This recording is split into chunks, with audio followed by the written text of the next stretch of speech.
to find ourselves without the defining words. We can no longer hold on to what only makes us hurt. We cannot sink into the dark. The vertigo is getting sharp. There's something greater than ourselves that we must reach for.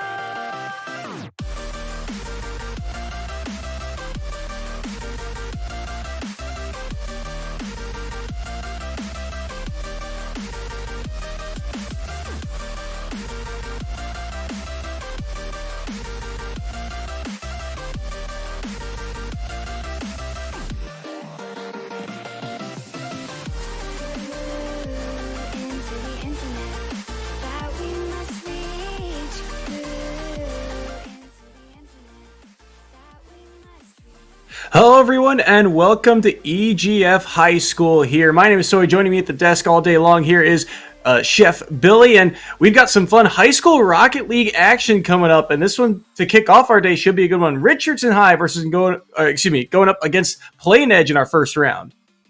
Yep, and these two teams are coming out of group number 4.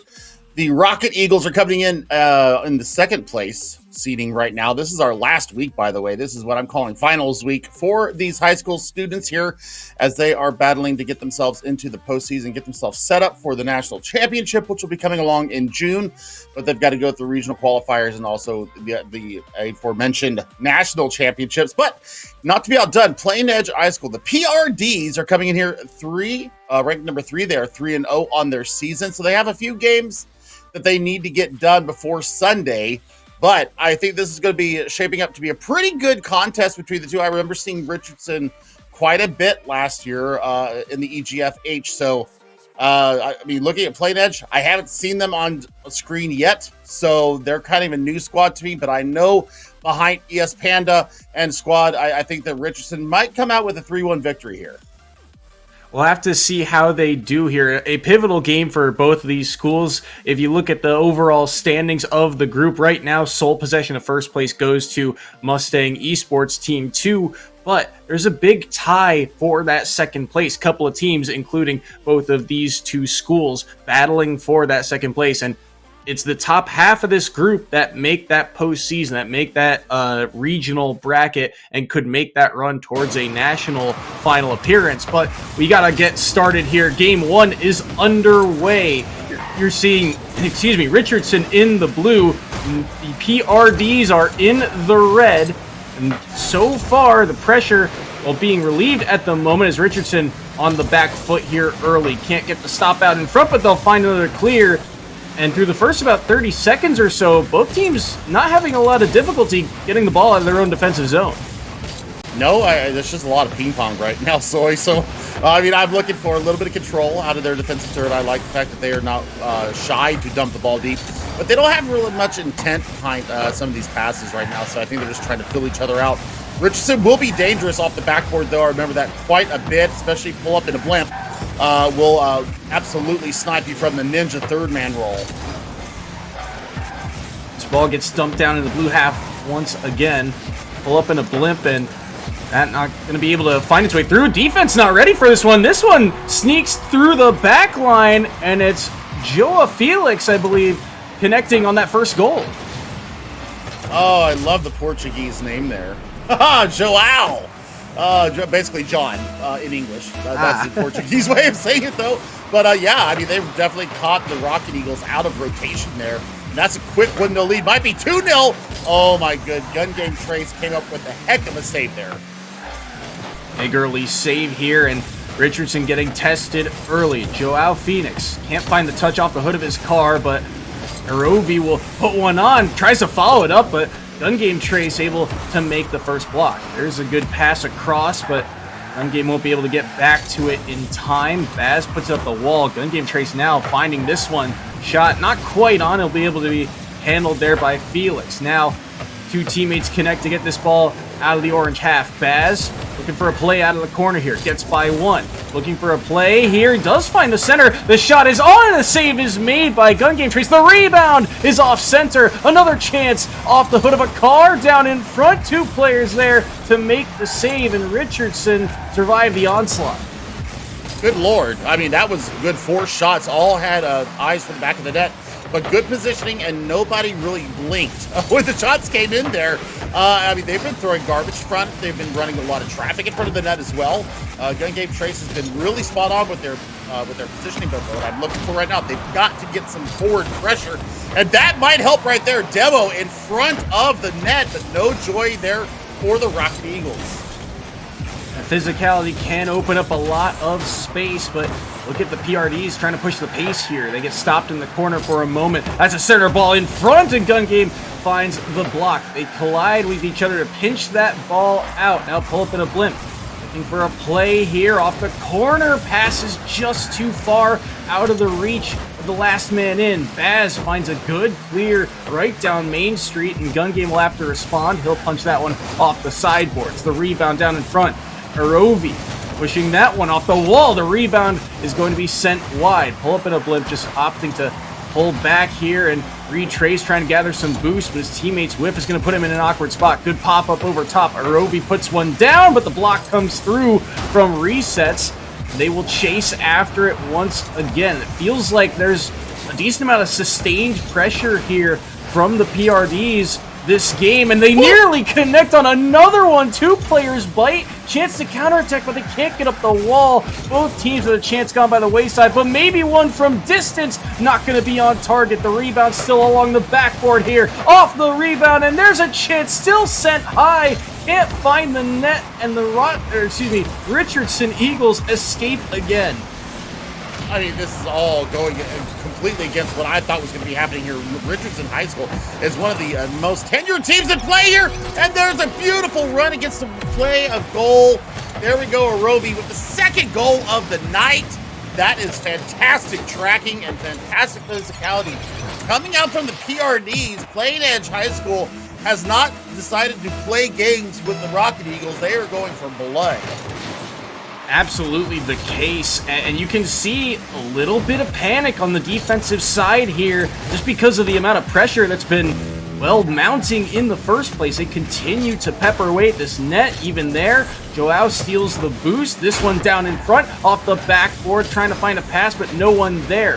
First whiff gets punished. Arovi looking for his own rebound in front, but that one gets bumped away up high. Finds its way to the corner where Baz will chip it back in, but there is a Richardson member there to respond. Resets, wins a big 50 here. He'll be able to pick up the boost and flick it forward as well. Demo through in the middle. They can't get the ball off the back of it. Baz with a great dribble to buy his team time. Yeah, this is fantastic holding play right now. Coming out of PRDs, they have absolutely made the Rocket Eagles look silly here in the beginning. They've got to get some kind of forward pressure. They need to up their physicality. They were playing completely at the PRDs. They have to double tap off the back, just barely misses. Shot it again.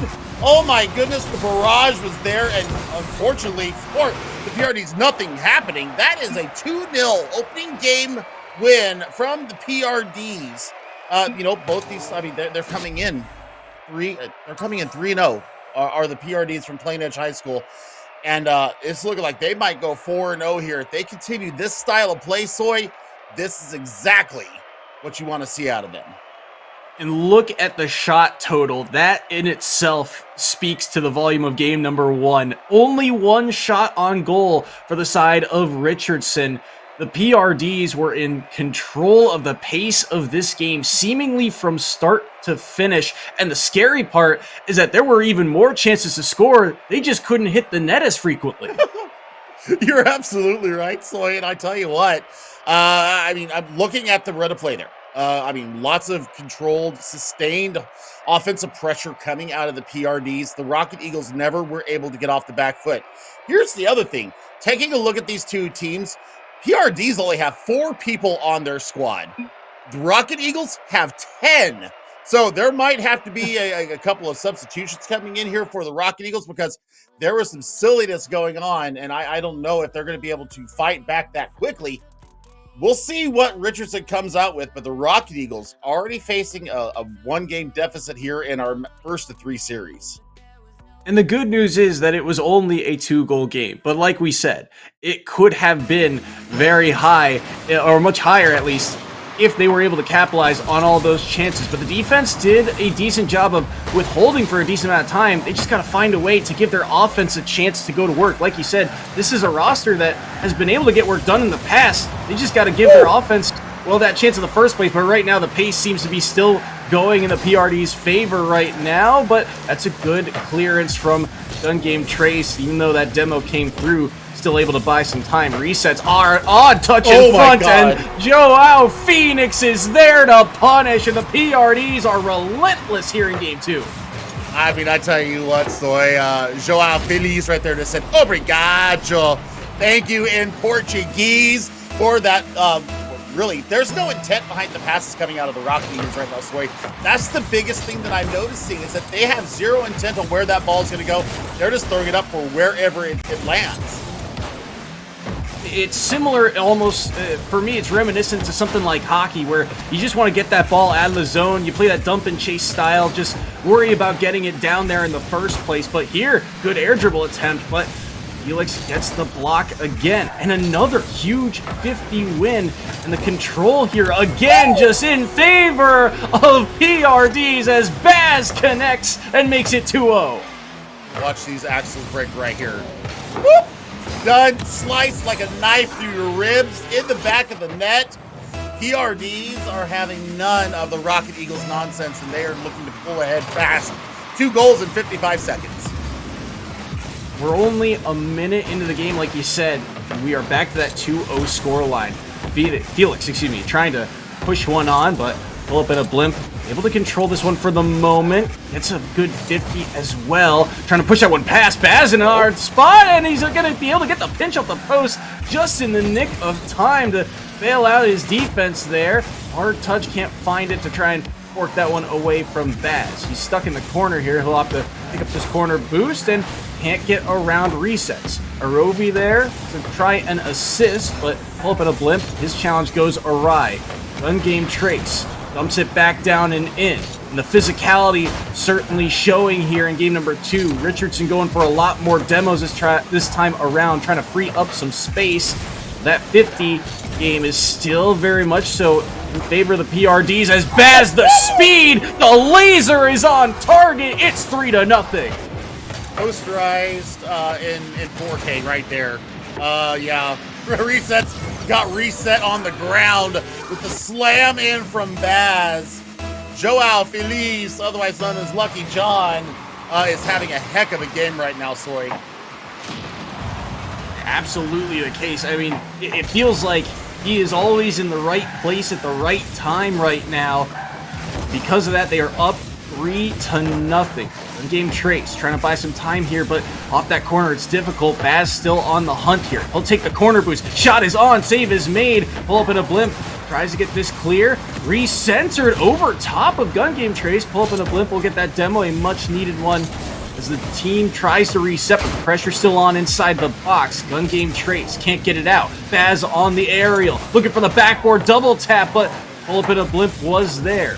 Barovi looking for Phoenix, but can't find him. Now, aerial attempt here. Gun Game Trace can't get back to it. The save is made. And even the hustle from the PRDs to get back defensively. Richardson's had a few more chances this game, but there's always a player in net for the side of the PRDs.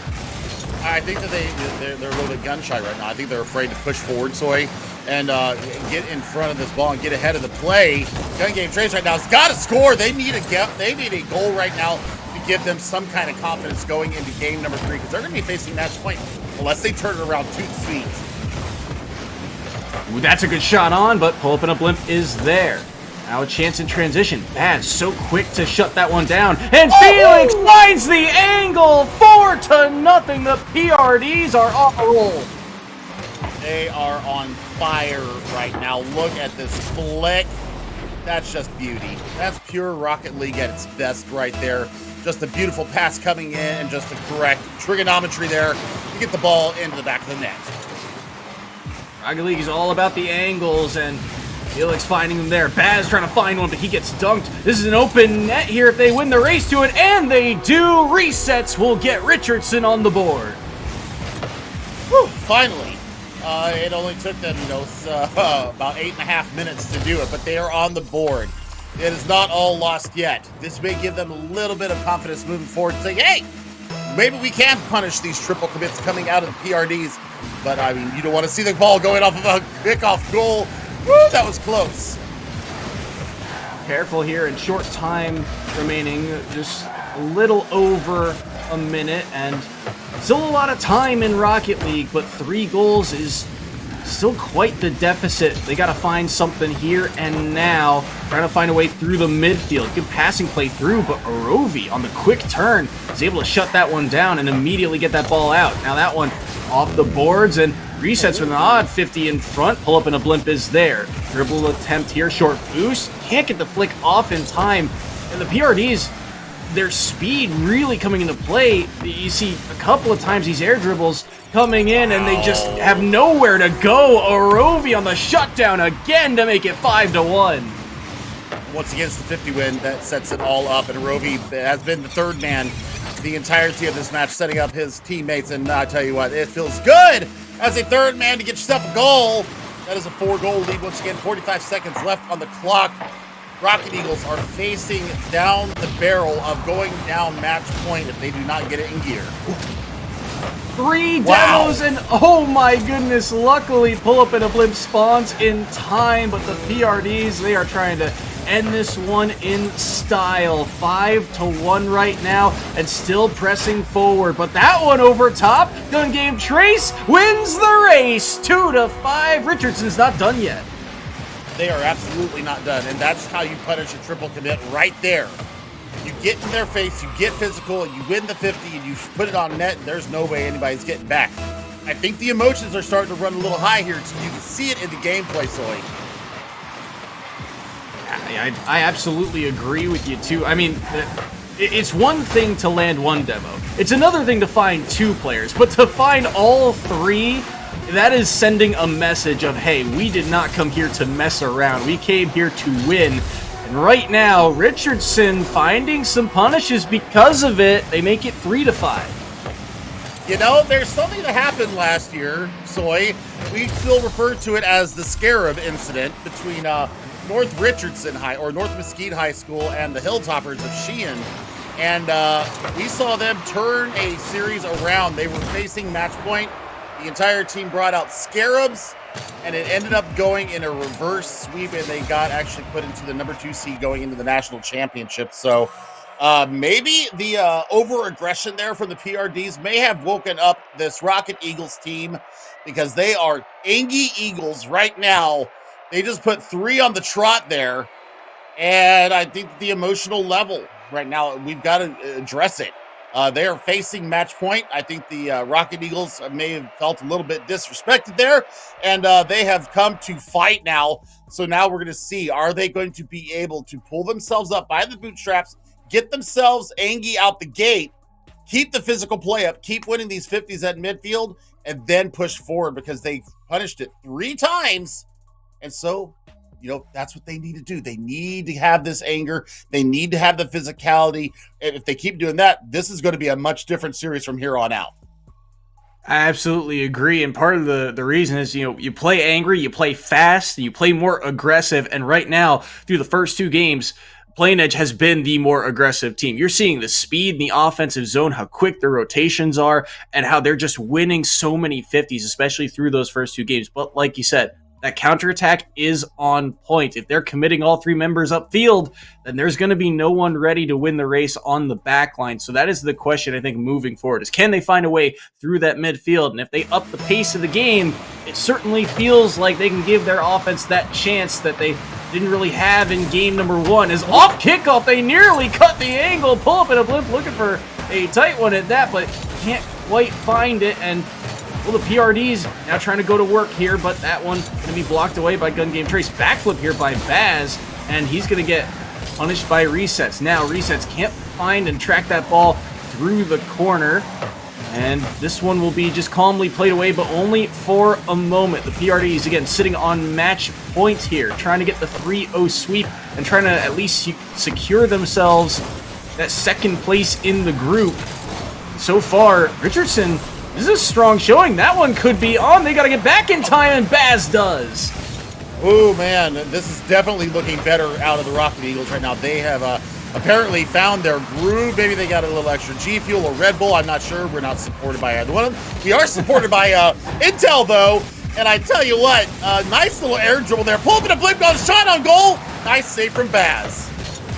Such a hard read. He had the ceiling shot too. You saw him hold on to that flip for so long, but here comes the PRDs in transition. Arovi, now Joao Phoenix down in front. The pop-up, no one's there. Baz has to back off, and all three members now of Richardson get to push forward here.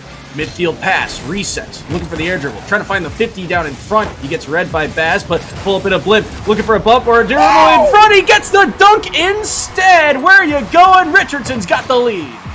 Oh, I mean, the flip right there from resets actually set them up perfectly and gets the cram upper 90 left-hand side. Oh, we might have a series on our hands here, Soy. I'm looking for the Rocket Eagles to come out with more fire in their eyes. I think that triple demo really ticked off the Rocket Eagles. A message was sent and received, and now the bell has been rung, and they have responded. They've got their first lead of the series here. 3:15 on the clock, and maybe a play here out of the corner. Gun Game can't find the redirect out of that boost steal, but resets now down in front. Won't be able to get back to it. Pull up in a blimp here, working his way along the wall like a spider. Down in front, they both had a chance at it, but the double commit is going to give resets a chance. Throws that one off the wall, and Arovi will be able to clear that one away. Dangerous opportunities now being generated by Richardson, and they're not done here. This one, dangerous touch, but Joao Phoenix finds the clear for a moment. Reset sends it mid, but they're working the wrong way here for a moment, just trying to buy some time and find their footing as they'll get ready to march downfield once again. They're also doing a great job of boost starving the PRDs out of any kind of mega boost. That is another thing I'm seeing from this Rocket Eagle squad. They're playing smarter. They might be upset, but they're actually getting more calculated with their gameplay, and it's starting to really pay dividends to them. Good flick over top by Baz. Not quite on net, but they'll just punch that one out to safety. Felix pushing that one down. No one finds a touch inside the box. Players there, but looks like both expecting a touch that did not come through. Pull up in a blimp here. Puts that one mid, and Arovi's shot goes wide. Gun Game Trace will win the 50, has a second chance at this ball, but Felix well read now. Baz gets dunked, and this one finds its way mid. Joao Felix has to kind of punch that one to the side. Was threatening an infield pass. That one dangerously close to the net as well. Pull up in a blip now. Looking for an air dribble. Has minimal boost to work with. Looked for an awkward block down in front, but could not find it. And Baz working his way along the outside boards, trying to get the PRD's offense rolling here. But everyone on this defense of Richardson swarming here. And the PRD's, that speed that was so vital to their game in game one, feels a little lackluster here in game three. Boost starve. That's what's going on right now, Soy. It is a complete boost starve for the PRDs. They are absolutely right as well. You're seeing the swarm come out from the Rocket Eagles. Shot possibility going off the backboard. Nice touch there from Joao Felix to release the pressure moving forward. Going to try and follow this up with his play there. Oh, the save for resets was huge. Big save there from Resets. Still short time remaining, and the PRDs are pressing. Double tap in front of the net, and they find the save. The rebound shot. Save again. Gun Game Traces there to deny the opportunity. In transition the other way, Baz comes up with the stop. 2-on-2 if they hustle. This one's flicked hard towards the backboards, and this one will be cleared away. Gun Game Trace, such control there along the ramping wall. 20 seconds now. Dumped down into the blue half. Gun Game Trace, odd touch in front, and they don't find it. There's a chance to shoot, and they score. Baz ties the game. Oh, they did not have the intent there. And the whiff there from pull up in a blimp set up that rocket shot. I mean, you do not miss from that close. And wow, 13 seconds. You find the equalizer now, Rocket Eagles. You are on facing match point. You are looking at the end of your the end of your number 2 seed. We might get to overtime here. It might be settled with a golden goal. Short time remaining. Gun game Tracy found the touch over top, but it's off the backboard. Chance resets, sends it up high. The waterfall down will be blocked away. They opt to keep it up though. This one finding its way into the blue half, but it will be touched down, and we do have overtime in game number 3. Oh man, this is on pins and needles right now. And Richardson High School have got to get themselves back together. They had the lead. 13 seconds was all that was remaining. Open net goal. Oh, gun game Chase gets back. There is the game winner right there. Arovi, the third man, cleaning up the trash in front of the goal. And a double commit again defensively. Just a little bit of panic from Richardson ends up biting them. And Arovi pulls the basketball play. Follow your shot. Get the rebound. Crash the net. And he's able to find the overtime winner. And the PRDs have now put themselves in a pretty good position to lock in that second place here in our final week. Absolutely. I mean, now they're sitting on 4-0. That's going to drop Richardson High School down to 3-2. So they will probably drop a couple of spots here in group number 4. But they still have a couple of games that they need to play. So not all done and dusted yet for these two teams. PRD's looking very, very dangerous. I mean, they've got what? They've got 4 more games to play in their group before Sunday. We'll find out what the final standings are by Sunday when everybody gets their results in. But man, 4-0 on the season right now. Game number 3 absolutely was the best out of all 3. It was back and forth action. It was beautiful. I mean, we saw the Richardson Eagles get mad and really took it to them. So, man, this is starting off to be a banger of a day of matches here at the EGFH. Absolutely the case. Plain Edge, they take the set 3-0. That speed so key to their offense. And we will get the chance to ask them about this series in just a moment. We'll get that interview prepped and ready after a short intermission. Don't touch that dial now. We're just getting started.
Hello, everyone, and welcome back to EGF High School here. Unfortunately, we could not get that interview set up for the side of the PRDs, but that is okay because due to time constraints, we'll be moving on to our second match coming up, Hamilton High School and Cherry Hill West, and this one should be a fun one.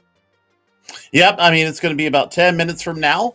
And we will see these two powerhouses from group number 3 come in here. But as for now, we'll be waiting up for those teams to get into the lobby. We'll see you guys in about 10 minutes. Don't go away. Match number 2 in about 10 minutes.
I'm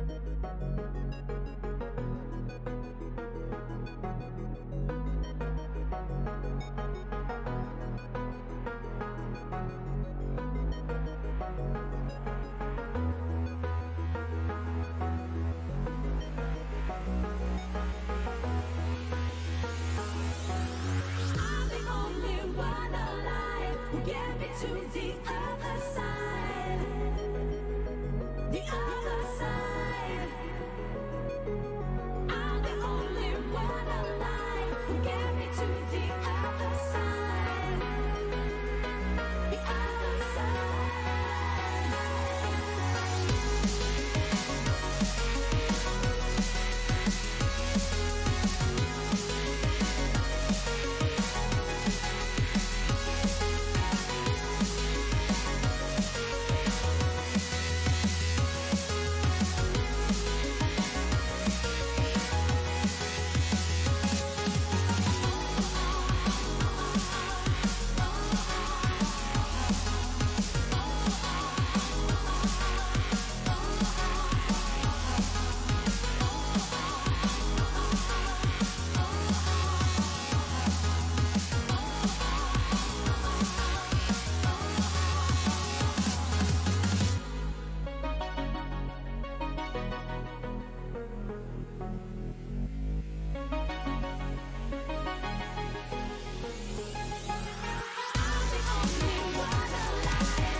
Hello, everyone, and welcome back to EGF High School. We're getting ready for our second match of the day, and it seems to be the special of the day being that number 2 seed on the docket once again, this time between Hamilton and Cherry Hill West. Yep, these two teams are both coming in with pretty similar records. Hamilton coming in on 4-0, even though they're ranked number 3 because they have not played the same number of games as Cherry Hill High School West. They are coming in on 4-2.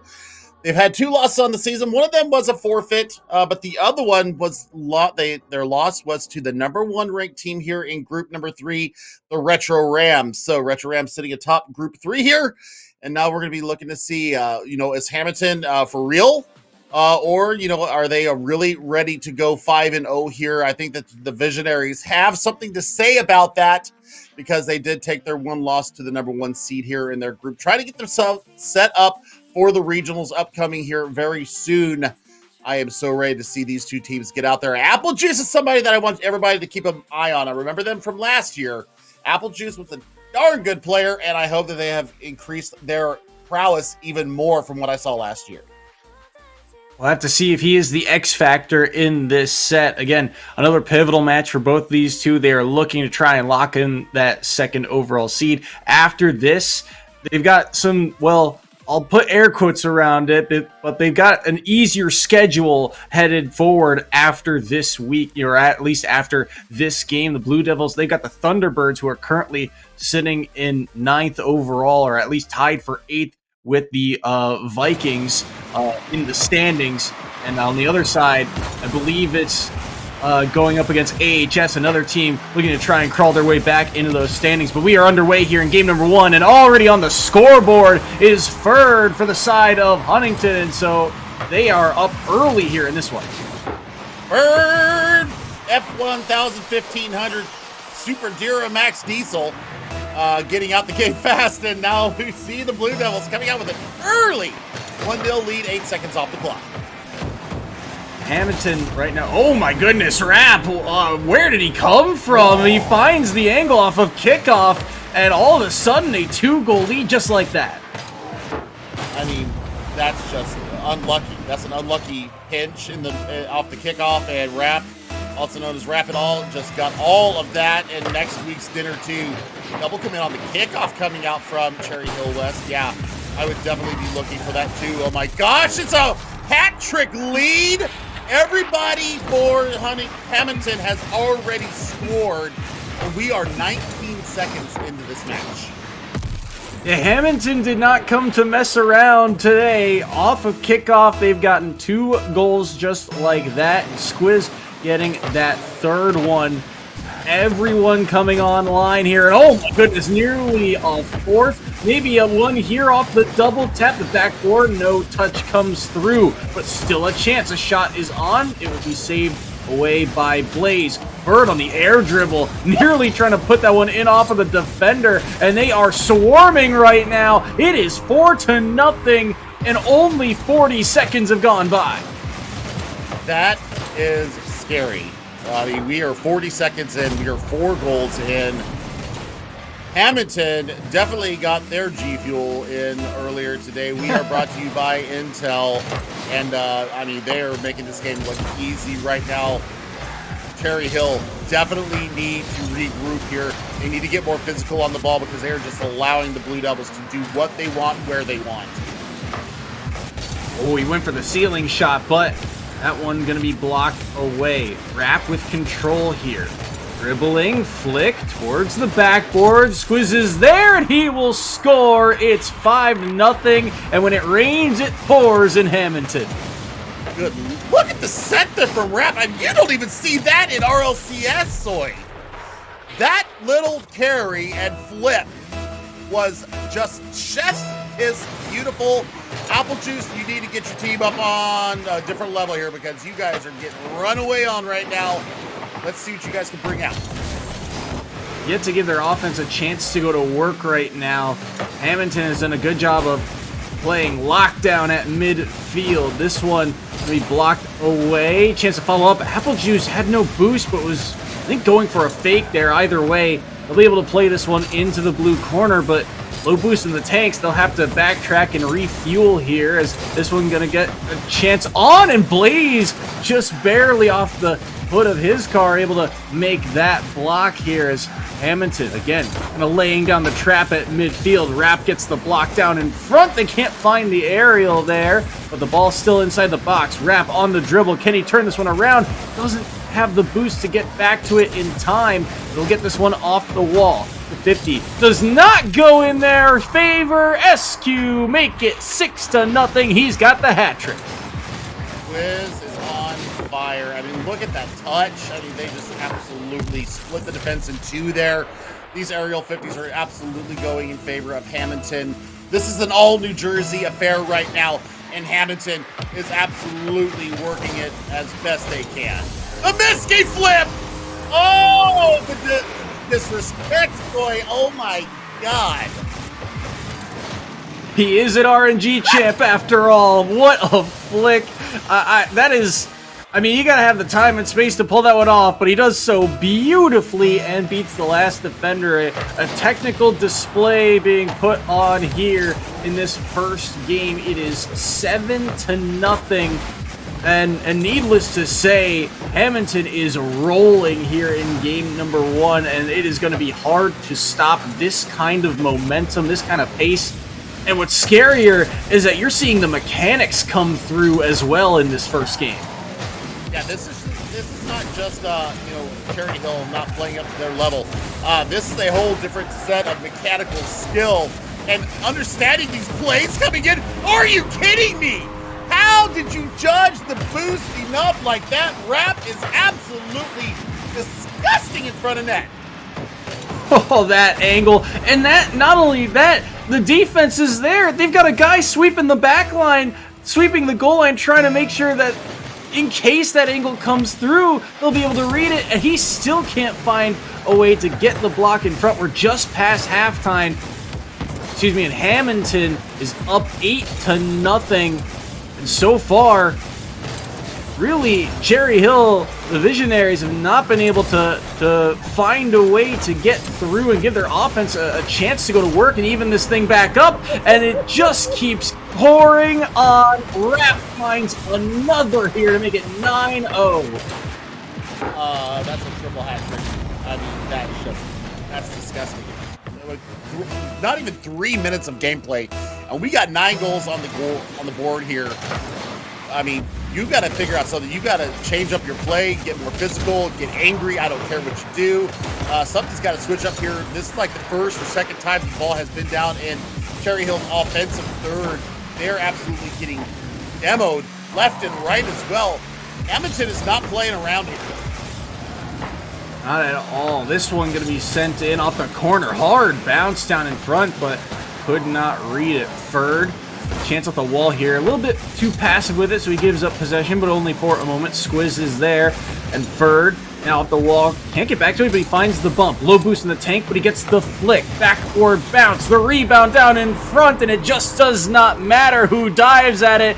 Everything is coming up spades as Rap finds his 5th. I mean, yeah. I mean, that's just garbage in front of the goal, and it's cleaned up beautifully by Rap. That's number 5 for the young man from Edmonton. And I tell you what, Twitter is going to be alight with how well they're doing so far. I had a chance to tweet out the teams here. Bird with a shot. That is theirs. 3rd goal as well. So we've got a 5-goal and 2 hat tricks. My word, this is out of hand. 11-0. That double digits a scoreline you don't often see. But it's going to be something that the Visionaries are going to have to try and overcome here in this series, as Rap will put in another. But Hamilton, right now, I feel like the game plan just here, at least here in game number 1, you know, if it ain't broke, don't fix it, right? Just continue to pepper away at this net with such speed. And I think the other impressive part, again, those mechanics, the clean touches that they're finding each other wherever, inside the box, outside. They're finding these touches off the wall, the flip resets that we've seen, you know, holding on to their flip as long as possible. Just everything is coming up spades, and why change the game plan headed forward? I mean, no reason to. This is going to have to be one of those times when you just put this game behind you and then just say enough is enough, and I'm just going to forget that happened. That is just craziness coming out from Squiz once again. It's a beautiful setup, wrap in front. That's number 7 for this player. Squiz stealing the goal there as the shot got put back down into him, but I don't think it'll matter. Maybe a little bit for pride's sake of who gets that MVP, as they are going to muscle their way through on the goal line. Blaze was there, but what can he do if he's sideways? And I think Apple Juice there on kickoff just saying, all right, let's regroup, talk this one out, talk about what we can do differently headed forward, because a 14-goal deficit, I don't think you can come back from that in the next 40 seconds. Nope. I think it's just the passivity of play. I think that's the first thing. Hamilton came out ready, on fire, ready to take it to Cherry Hill, and Cherry Hill has not been able to get off the deck as of yet. This is, like I said, the mental game here for Cherry Hill. You put this game behind you, you say GG's go next, and you come out with a completely different game plan for game number 2. Short time here remaining, but Hamilton refusing to let go. They have not really allowed any time offensively for Cherry Hill this game. It's only the 3rd time that ball has crossed the midfield line, and they might have one more for the road, but they don't get to the net in time. It will not matter. Game 1 is done, over and dusted, and Hamilton have the lead. Look at those scores. Oh boy. My word.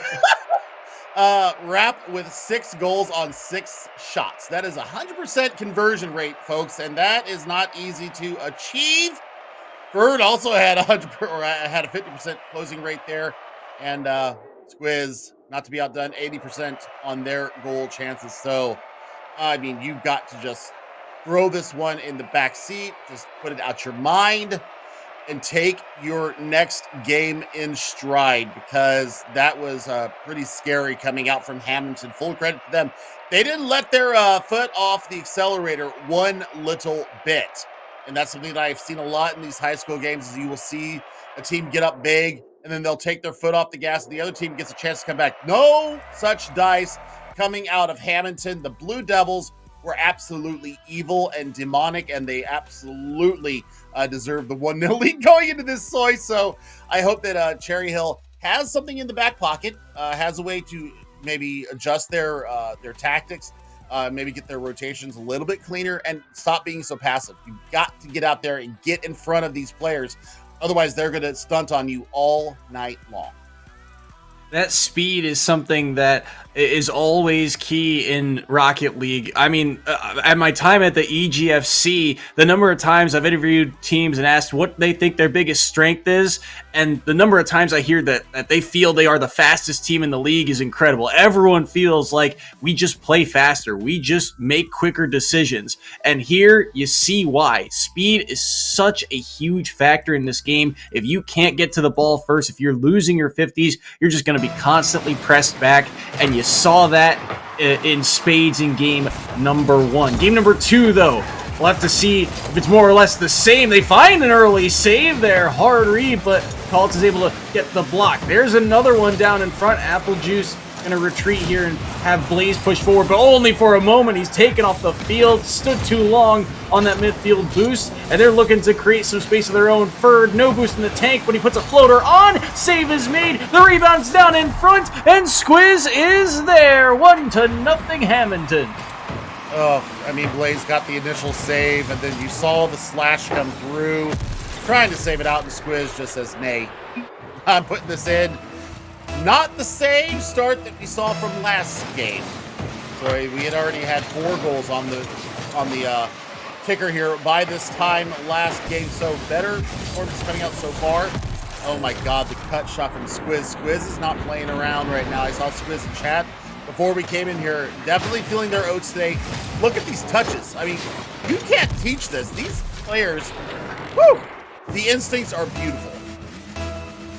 Absolutely the case. I mean, Apple Juice there seems like a safe play. You know, maybe you've got your teammates there out mid that you can touch the ball to, and just the ability to pounce on that play was incredible to watch. And because of that, Hamilton now have a 2-goal lead as we approach that first minute gone by here. This one going to be pinched up the wall. Squiz is there. Has a lot of boost to work with. Wants the flip reset. He did get it, but couldn't push it forward, so Ferd will just have to backtrack and re-corral this ball. He'll go up the wall. Has boost to work with as well. Trying to cut this angle in, and he does! Ferd puts it off the back of the defense and makes it 3-0. Oh, man. I mean, that's just filthy. There wasn't taking no for an answer. And sometimes there's just no other way to put it other than they just slammed it home. Hat-trick lead. Minute 8 off the clock. Let's see if Cherry Hill can get something together here. I was taking a look at these two teams' standings as far as personality-wise, and there's a bit of a skill gap between these two teams. Highest player on the Visionaries is a champ. We've got some RNG champs for Hamilton, so there might be a little bit of a skill gap here between these two teams, but I still got to give it to the Visionaries. They are putting their heart and soul out here. Let's see if they can get one in the net. We'll have to see what they can do here. As what an angle from Squiz. He couldn't quite get it down. That's another shot wide of the net, but the rebound, and just 1, 2, 3. Tap, tap, tap. Squiz to Ferd to wrap. And Hamilton wrapping that goal up in style. Whew. I mean, there's not much else to say. I mean, they're just stunting right now, and I want to see what Cherry Hill can do right now. I'm worried about the mental. Oh no, not like this. Yeah, that was a whip directly into a Ferd goal, upper 90, beautiful placement.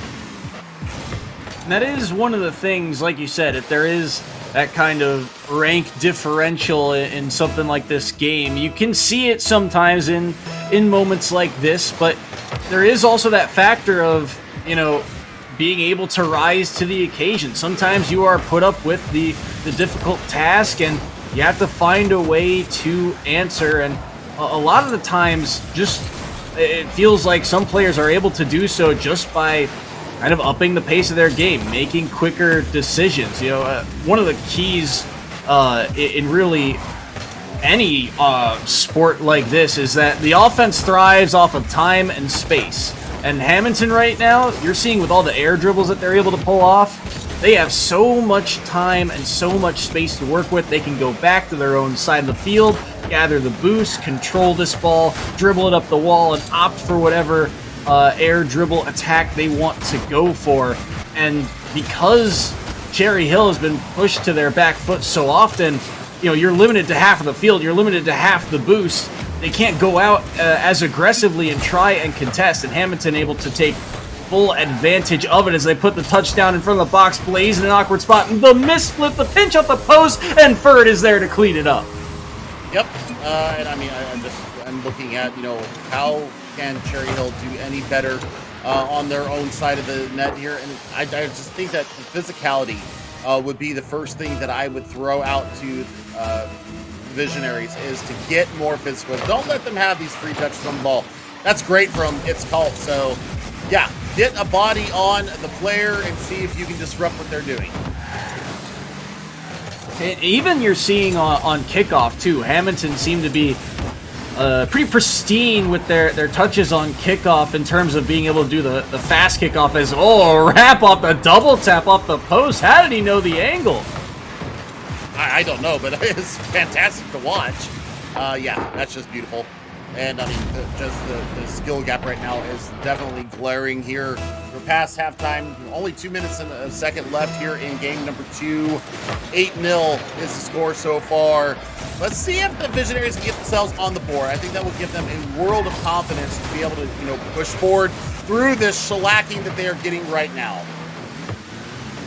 Gotta see if they can get out of their own box first. Squiz punches it to the side. He'll get the pinch off the corner as well. Got 20 boost to work with. That's enough for a touch. He finds one, but it's too far for Rap. Rap now gonna get dunked by Blaze, and Blaze will pick up the boost as well. But look at the quick rotation here coming out from Hamilton. So quick to just kind of turn on a dime and pick up the ball. Even there, Squiz with no boost sees his teammate behind him, sees that he's going for the corner boost, and opts to turn for the ball. And it's that quick recognition that's really been a huge factor of success for Hamilton. As Rap, another quick turn here inside the box. Looked like he might have been going back to play defense, and instantly turns to find the goal.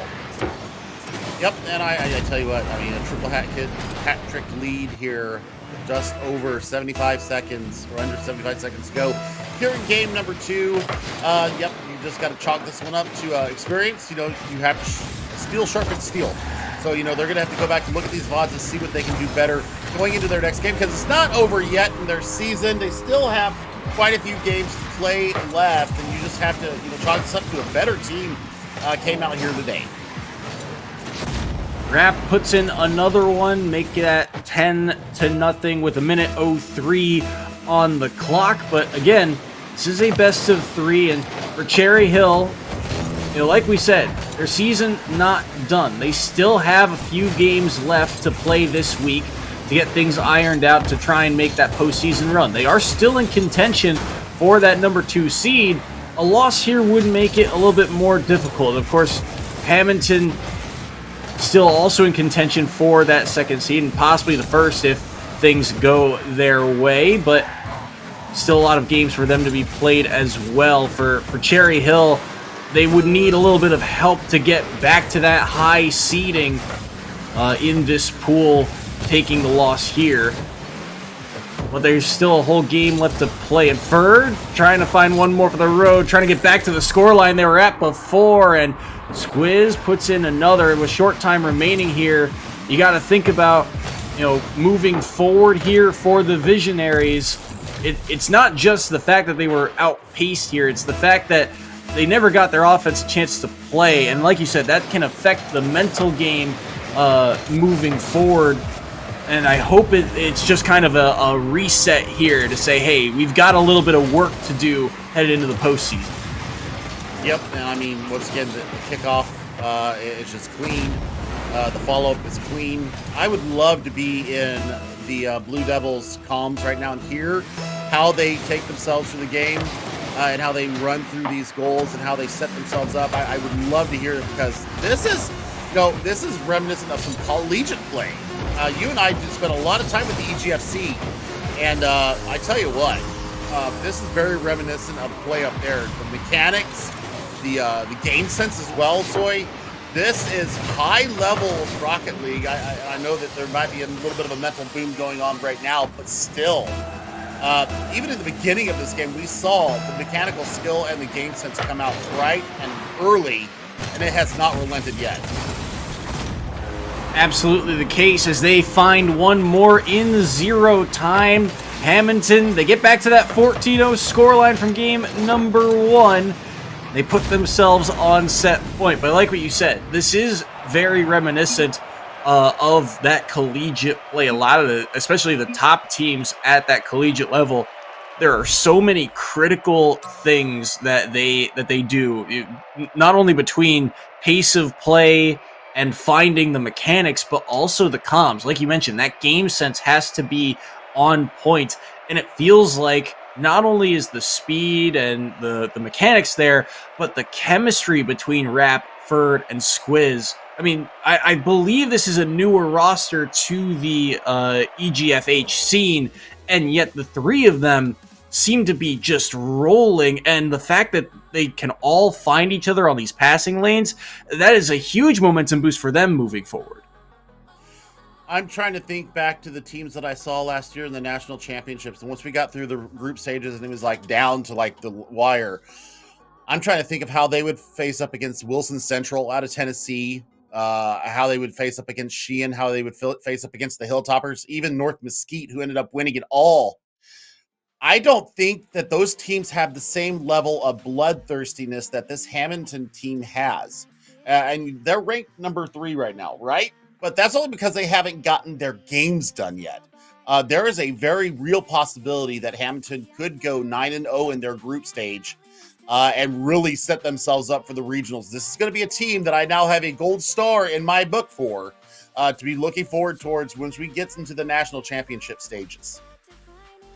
If they find a way to continue to play like this, they certainly feel like they'll be booking that ticket soon. But again, their season's not done. They've got a lot of games to play, and they do not want to take a couple bad losses to, push them outside of that playoff bracket and make their run maybe a bit more difficult. But right now, things are going their way. Game number 3 underway between these two, and so far, the ball's still here in the orange half, and Rap doing a good job of playing keep away here along the backboard as Squiz. Will he put one on? Oh, what a save there! Call's able to get back in time, and this is similar to game number 2, where the defense being tested, but still able to find some good blocks down in front of the net. Yeah, got to watch these rotations, though, defensively for Cherry Hill. They're looking a little bit overexcited. They're triple committing into the corner and just leaving loads of free space open to Rapid Company. What was that? The waterfall coming in from Ferd? What? What an angle here from Ferd.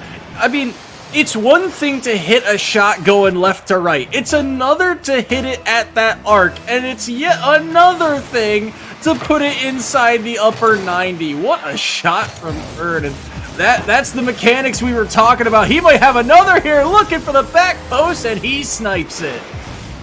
I mean, that's from all the way back at that mega boost in his own defensive third, and just zooms out and just lasers it.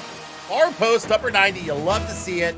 Yeah, this is looking to be more of the same. Cherry Hill is just going to take this one on the chin. It'll be their, I believe, it'll be their 3rd loss of the season, but the season's not over yet. Not done yet, and Rap finds his way on the score sheet here in game number 3. It's Hamilton. You look at their schedule, they've got a couple games remaining, like you said. They've only played through their first 4 games. But if you look at the schedule, they have still a very good chance of possibly locking in that number 1 seed. They will have to have a little bit of help, though, because as you mentioned, the Retro Rams currently hold that number 1 spot at an undefeated record of 5-0. Their season, the Retro Rams at least, their schedule might be a little bit more difficult if you look at the teams that they still have to play. I want to see that game. I want to see the Retro Rams versus Hamilton now. We probably won't get a chance to see it, but I'm going to be watching inside of our Discord, taking a very, very interested look at that, because that should be the game of this group. Because just the playing, just the laying off, the understanding that you've got your teammates trailing. Rapp knew exactly what he was doing with this pass off the backboard. Absolutely. That ball off the backboard and Squiz, again, the shot placement there, right? It'd be so easy to cut that angle back inside to where all the defense is, but he finds the right touch on it to push that to the outside post. That shot placement is ever critical, especially on those championship caliber teams. You've got to be able to bury the chances that you are given. Hamilton absolutely doing that here today. They're able to bury a ton of chances, but this is good kind of warm up for that postseason that is right around the corner. If they are able to hit shots like this in the postseason, watch out, EGFH. You've got a new dog to worry about. Well, I mean, the high school scene is growing. Last year was a banner year for high school esports. I mean, just fantastic work. And now we're seeing even more high schools come into our league. We're seeing more diversity from teams, and the old standbys are going to have a hard-put time to keep up with the likes of some of these newcomers. Hamilton looking very dangerous, my friend. They put in another here. Squiz makes it 7-0, and dangerous might be an understatement the way they're playing today. But still, again, the high school scene here, and that's another point of interest too, is that the high school scene is still growing, but it can also be a kind of grab bag of a scene too. You never know what type of talent you're going to get. The high schools are only so large, and sometimes you just got to work with the cards you are given here. And so far, Cherry Hill, well, dealt some poor cards here as Hamilton continue to press here halfway through this third game. Yep, there's number 8. Finishing like that in front of the goal, I don't care if you've got three players or 1 player. That is a split-second decision. Look at that. Just perfectly placed, perfectly measured. This is the mechanics that's going to win you a whole bunch of games, Soy. And like I said, I cannot wait to see this Hamilton team as we progress further in our season and into the regional championships. This is going to be a disgusting display. I am scared for any team that is going to be facing these Blue Devils out of New Jersey. So I had a little bit of a misspeak in terms of the Retro Rams. They are not undefeated. They are 5-1. Can you guess who that one loss was to? It was a game 5 set against Hamilton a couple of weeks ago, actually. It was so close. It went down to that game 5, but it was Hamilton who came out on top here. And so they will still need a little bit of help. Again, they still have to play out all their games, but if they can hold that undefeated record, they could potentially lock in that number 1 seed thanks to the head-to-head. I mean, if they don't lose, they'll definitely be number 1, because Rocket Retro Rams have a loss to this Hamilton team. So, man, the play that I'm seeing on the screen right now is just phenomenal. This looks like the most well-oiled high school machine that I have seen in quite a lot of time. And, man, this is just fantastic work out of them. I feel for Cherry Hill because they really are taking it on the chin. And they're still giving it their all. I got to give them big love for keeping it up and just staying with it, even though the scoreline is just being wrapped up back and forth. But, it's not over. I'm going to keep hammering this home. It's not over for them yet. They still have a chance to qualify for the regional qualifiers and see if they get themselves into the postseason. Anything can happen. The run is not done for Cherry Hill, as you mentioned. They still have a few regular season games left to be played. And after a loss like this, it's hard to regroup from a loss like this, but it also shows the amount of work that's been put in, right? Hamilton, they feel very practiced. They feel like the chemistry is on point. The mechanics are on display as well. And everything is just coming together. But it shows that there's still a lot of room to grow for this Cherry Hill roster. The fact that, they haven't gotten much time of possession. I mean, this one, I think, is one that's going to sit with them. It's going to hurt for a little bit. But you got to give yourself a chance in some of these games. You got to give yourself, what's the old saying? You learn more from loss than you do a win. This is absolutely one of those cases where it feels like everything went wrong.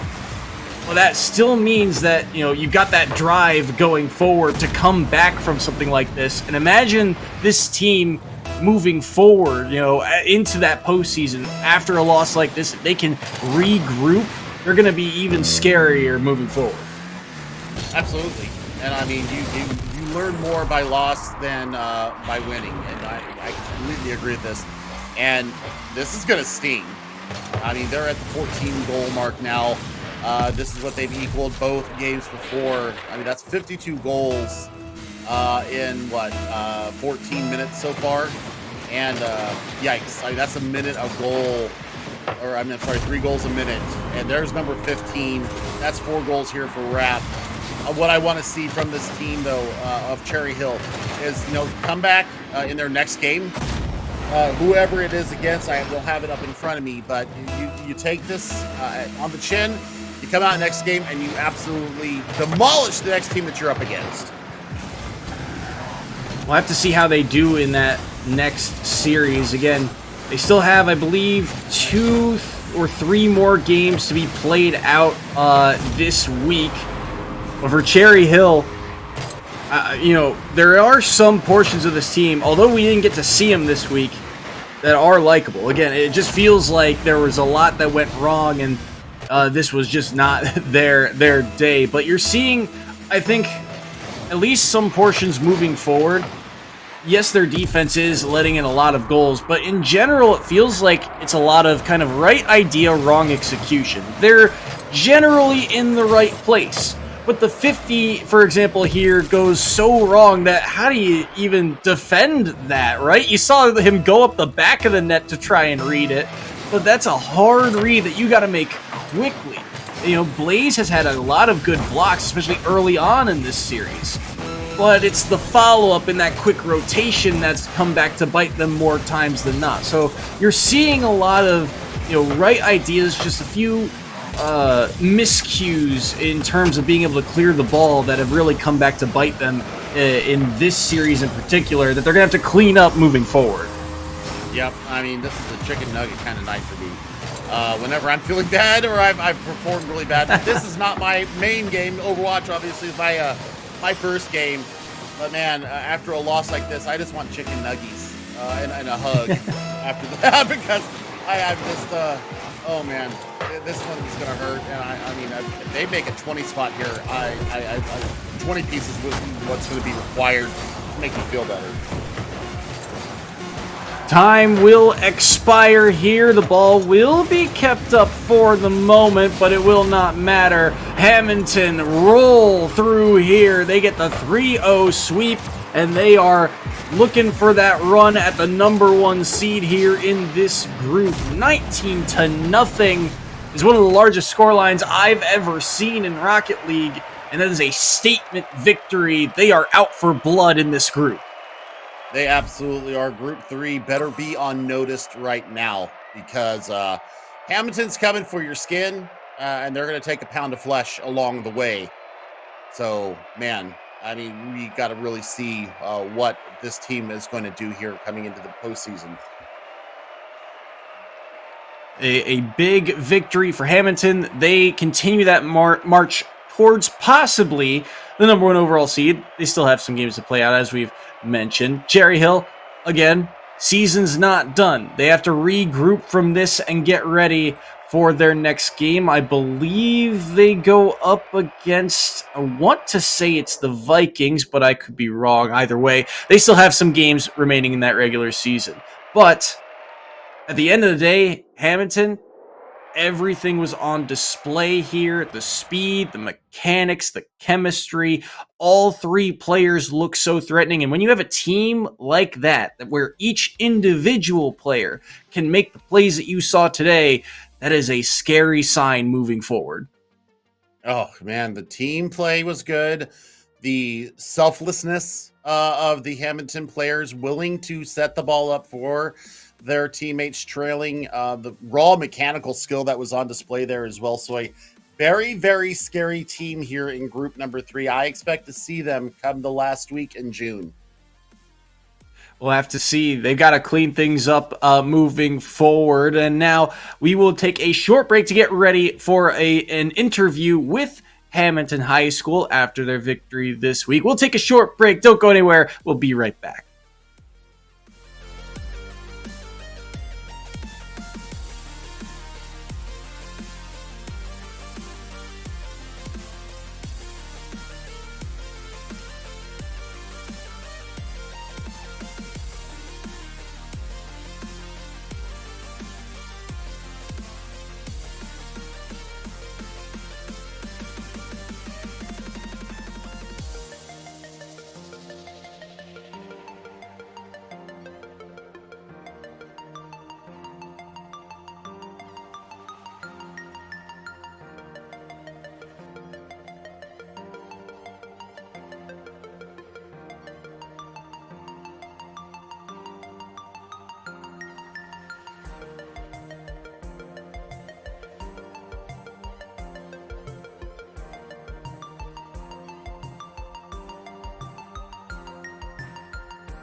Hello, everyone, and welcome back to EGF High School here. We are here with Rapid from Hamilton High School, aka Rap, as you saw him in game after a big victory.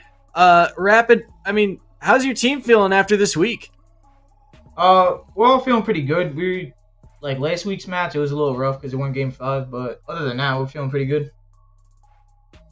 Man, I got to tell you, the mechanical skill that we saw out of you guys today, you guys are new to the EGF, if I'm not mistaken. How long have you guys been playing together? That's my first question. Me and Tony grew up playing this together, and then he introduced me to Third, and then he was like, let's just make a high school team. And then we went to the board and we made the team. This is our first year in the EGF, so we're doing pretty good.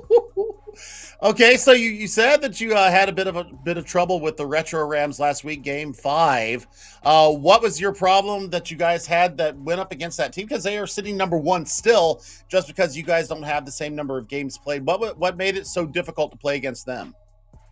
I just think we started off slow, and then we worked our way and then got warmed up, and then we took it from there. Do you have any teams that you are scared of in the EGFH right now? Not right now. We're just looking to go forward and keep winning. It certainly showed. I mean, you guys put on a clinic today, and I gotta ask. I'll ask this just because I'm curious. What do you think is your biggest strength as a team between the three of you? I think it's our mechanics. We're trying to get our team chemistry up, but we just need to practice. That just comes with practicing. It showed today. I mean, the number of just clean touches you guys made. Moving forward, you guys still have a lot of games left. I believe you've got roughly 4-ish games remaining. I think one of your next ones coming up is the Thunderbirds. What's the preparation for you guys look like? Week to week. We try to practice as much as we can, but Third, he has like work and all that, so it's kind of like hard to just get all of us to play at the same time. But we like try to practice before our game days. I got one more question for you. Are you guys looking to go collegiate after you get done with your high school careers? Because collegiate Rocket League, I mean, you've got the CRL, and then you've also got EGFC going on. Are you guys looking forward to playing Rocket League in college? Yeah, we're all looking to take it after high school. It's like a fun little hobby we know about. You seem pretty good. And we hope you continue, because the way you guys play today, it's going to be entertaining to watch. So we hope we see you in the future. But while you're here, is there anyone you would like to thank or shout out? The floor is yours. I'd like to shout out like all my fans and my teammates, obviously, and my parents for supporting this. And that's it. Love to hear it. All right, thank you so much again, Rapid, aka Rap, for joining us, and we'll see you further down the road when you guys look to make that postseason run. All right, cool. Thank you. All right, and with that, we will be cutting to a short break to get ready for our third and final match of the day. Should be a good one. Don't go anywhere. We'll be right back.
looking down from the heights that we have built all by ourselves. And there is fear of the unknown, but we cannot lose control when we feel like the world is against us.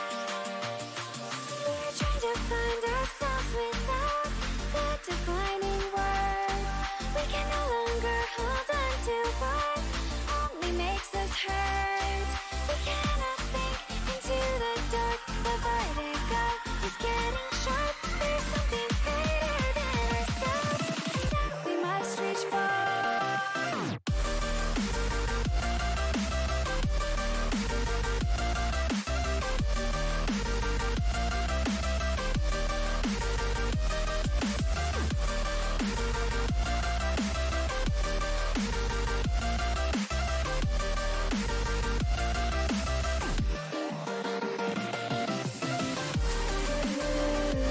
Into the infinite that we must reach. Into the infinite that we must reach. Into the infinite that we must reach.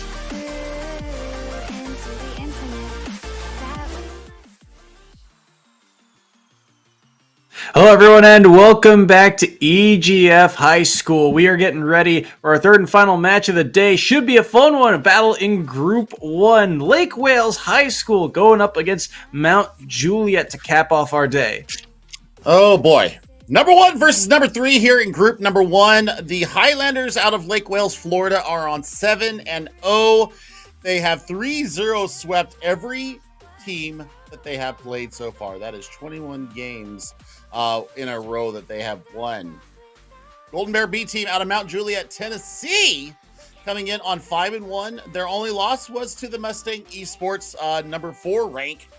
So they lost to a lower seeded team. Now they may have been higher seeded when they played them earlier in the season, but this is a good chance for them to keep moving forward and get themselves higher up in seeding for, of course, the end of the year run. But they're going to be definitely up against it here against this Lake Wales Highlanders team. I am looking for just Irvzilla to go off. I have seen this player play on stream before, and it's going to be pretty interesting to say the least. Hopefully not as a one-sided as our last series, but we will see what the Golden Bears bring out to bear. And we'll have to see if, Lake Wales, they can continue their run and, the momentum that they've been carrying. If you can sweep everyone in your pool, you're feeling pretty darn good moving forward, especially into the postseason. But Mount Juliet, I feel like I've heard of these names before. I feel like this is an experienced group, so they are not new to the scene. So we'll have to see how they do against, the way the Lake Wales have been playing. Looking to bounce back from a loss, we're looking to bounce back, against a team that has just been playing on fire. And again, a final reminder here in this week, because this is our final game of the night, it's the top half of teams per group that end up making that postseason. And right now, both of these teams are poised to do so. Lake Wales, again, that number 1 seed. Even if they lost out, they would still make it. But the Golden Bears are a little bit more on that cusp. They seem to have locked themselves in pretty well, but it's all about that overall seeding. They could drop still with a loss to the Lake Wales school and could put themselves in a very dangerous position in the postseason. So they could really use this upset victory. Couple of names that I stand out from the Golden Bear squad from Mount Juliet is Sakin and also Eyeball Chase. We'll see if they actually have the same names as I pull off their roster, but I do remember Sakin from last season. Right out the gate, though, good lord, 5 seconds in, and Ian, also known as Ian Cito, just laid in a laser and beautiful tracking on the ball here. Ian able to track that ball down so cleanly, and just 5 seconds in has the 1-goal lead for Lake Wales High School. So off to a hot start here, and possibly looking for more, but gonna be an interesting play here from the ceiling. Durkee down in front finds Ian, and it's 2-0. The Sky Attack finds its mark. I mean, what touch there from Durkee, and just knew that Ian was ready to go. That is a fantastic setup and an even better finish. That is not easy to do from the ceiling. So we're seeing more mechanical genius come out here from these high schoolers. Good Lord, what are they feeding these kids these days? Who knows, as Extreme John finds the back of the net, and just like that, all three members have found their way onto the scoreboard here. Extreme John, the bouncer, towards that back post is just enough to sneak by, and just like that, 3-0 scoreline. We're still approaching the 30-second mark of this first game. I mean, this has got signs of our last series written all over right now. Let's see what the team from Mount Juliet, Tennessee can do here up against a very strong opponent. All dangerously dangling on the goal line, but they do clear it out for Wolfix to get something done here. Shot misses. There's the goalpost or the crossbar challenge. That's failed. Oh my God, what an angle from Ian. Are you kidding me? The bounce off the crossbar was tragic, but Ian, the read off of his own touch there off the backboard was so clean, and the angle, the drop down was incredible, and it is 4-0 just inside that minute mark. Maybe trying to make it 5 here as Ian finds the touch. The shot is on, and Ian on the redirect to make it 5. That's just dirty. That's just filthy. Dirty, filthy, beautiful Rocket League going on right now. 1 and 2 touch passes are flowing for these two teams, and I tell you what, I mean, they've got some fantastic energy going on so far. Durkee on the air dribble. Has a lot of room to work with, but ball gets away from him for a second here. That one going to be denied. And now Ian off the corner. Works it over top of one, but Bears get the much needed clear and will relieve some pressure. Now in transition. Lake Wales unable to find a touch. That one gonna dip around in front, but that one's going to go well wide. Ian now trying to find his teammate Extreme John. Does so. Looking for a backboard touch, but it's well read. The Bears, seemingly for the past 30 seconds, have kind of settled down here in their defensive side, gotten things kind of ironed out as Wolfix able to get another block, and maybe a clear here as well. Extreme John, that's not the safest touch. The 50 gonna go inside the blue box. Is there a player there? There is, but Durkee with the block, and that's a good pass out mid. Wolf can't really race there in time, and Ian will just back off this one. Extreme John has got this, and they'll flick it down into the zone. Yep, and here comes the physicality coming out from Highlanders out of Lake Wales, Florida. Pretty good probability we might see them in Orlando if they keep playing like this. Oh my gosh, this is just fantastic work out of them. Ian recognizing the open field advantage, passes directly to his good teammate there, Extreme John. No errors there. 6-0, not even halftime yet. 6-0, like you said, 2:45 still on the clock, and the Bears struggling to find their footing once again here, but still a lot of time to respond. Durkee, air dribble attempt here. Has a second touch, maybe? Nope, he gets blocked out there.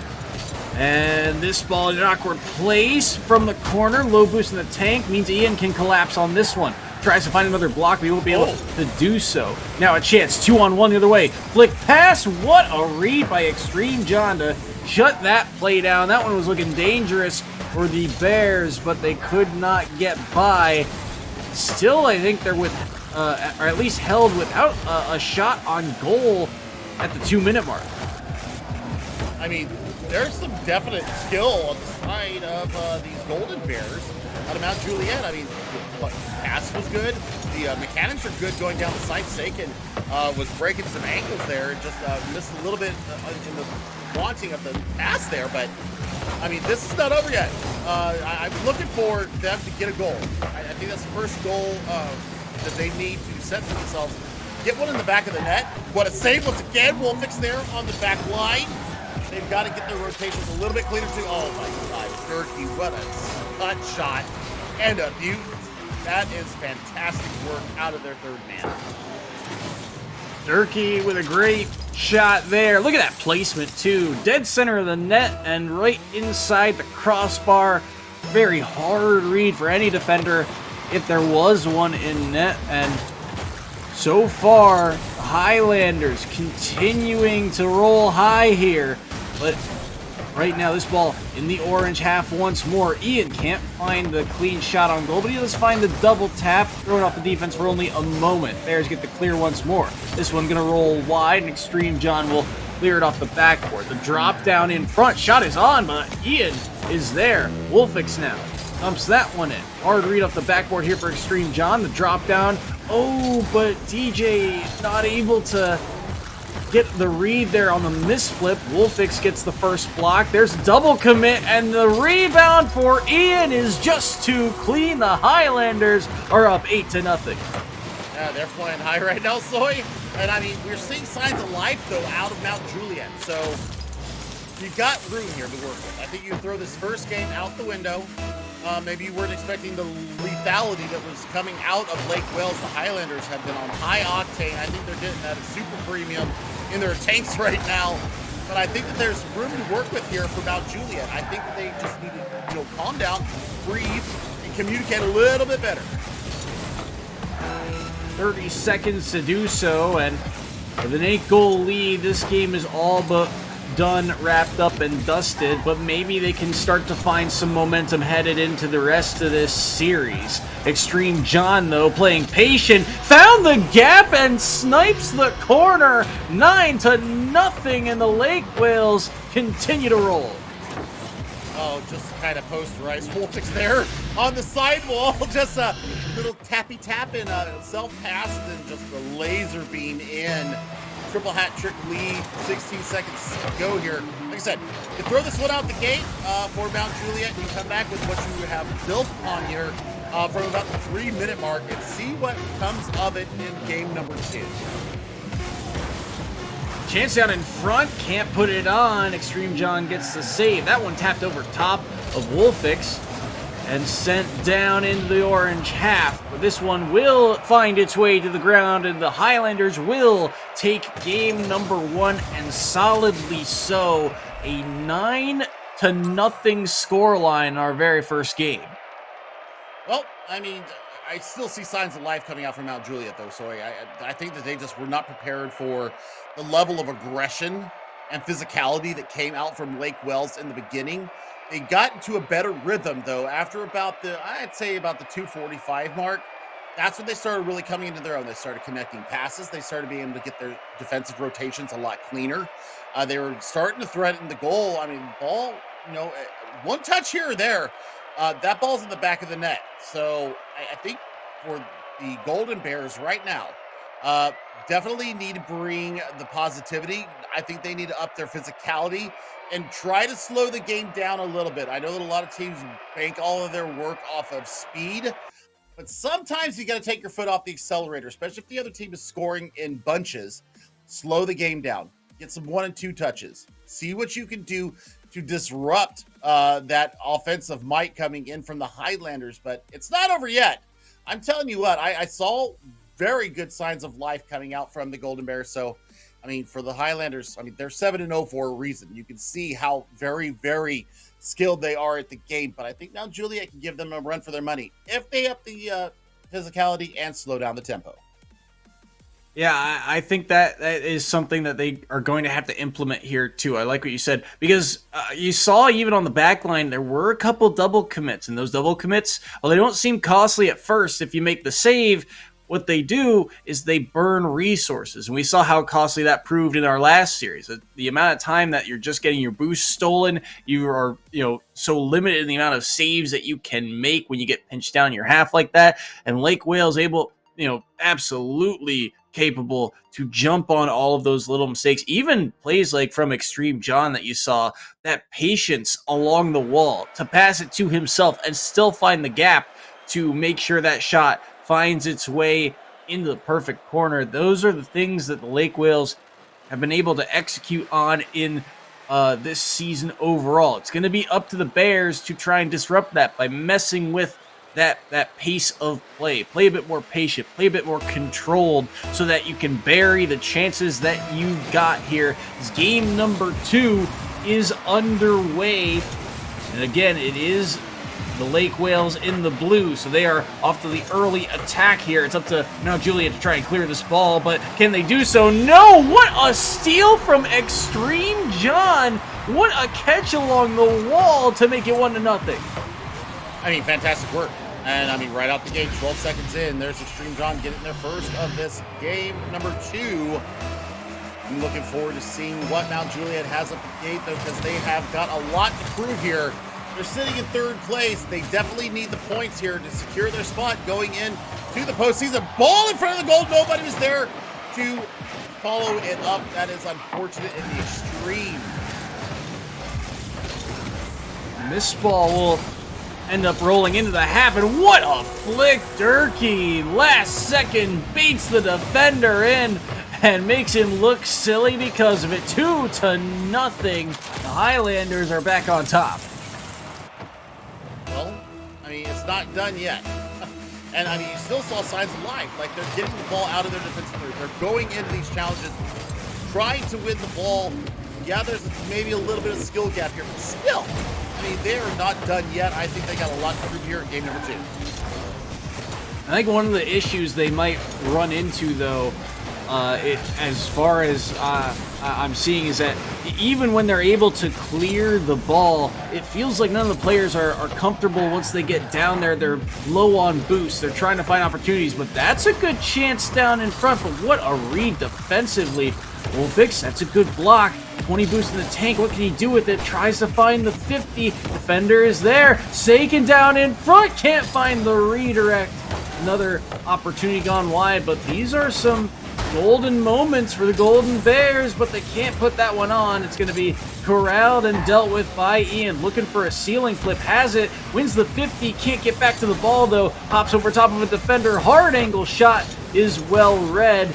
And the Highlanders are back on the press and trying to bury one off the crossbar and away. Durkee, back pass. Look at the control here. Another air dribble. Backward play. Can't find it. The rebound from Ian goes in. So much space and time, and the Highlanders finally capitalize. Oh, but I mean, still, great passes to play from both teams there. Golden Bears definitely threatening the goal of the Highlanders. I'm wanting more. I want more from you, Golden Bears. You guys can get in the goal. You guys can make this a competitive series.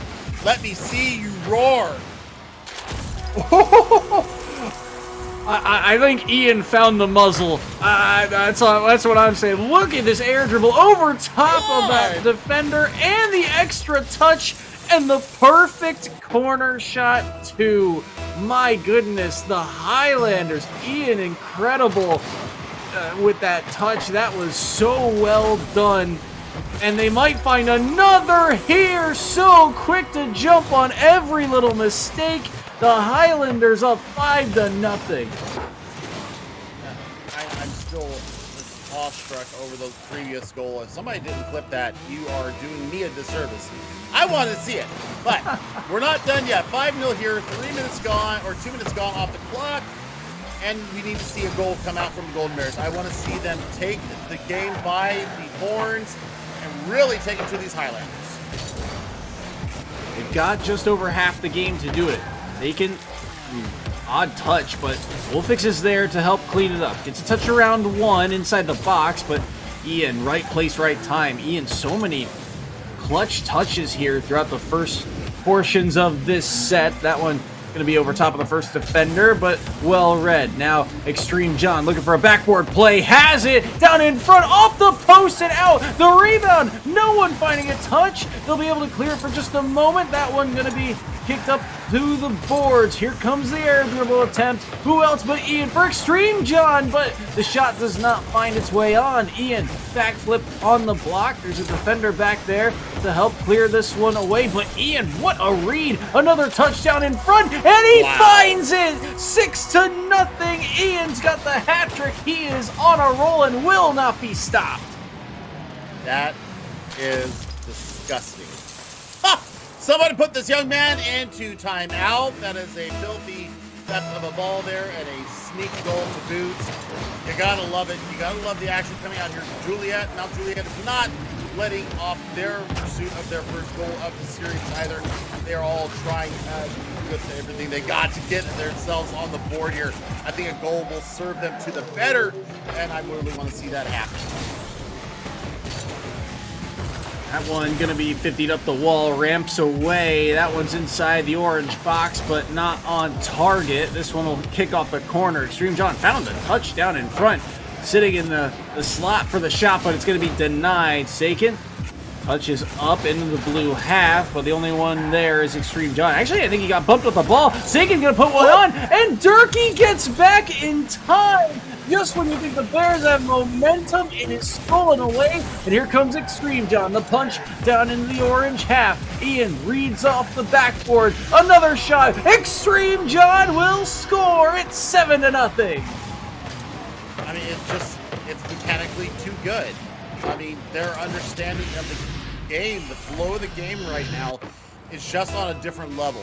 I can't take anything away from Mount Juliet. They're trying. They're putting the shots on goal. They're putting the physicality into it.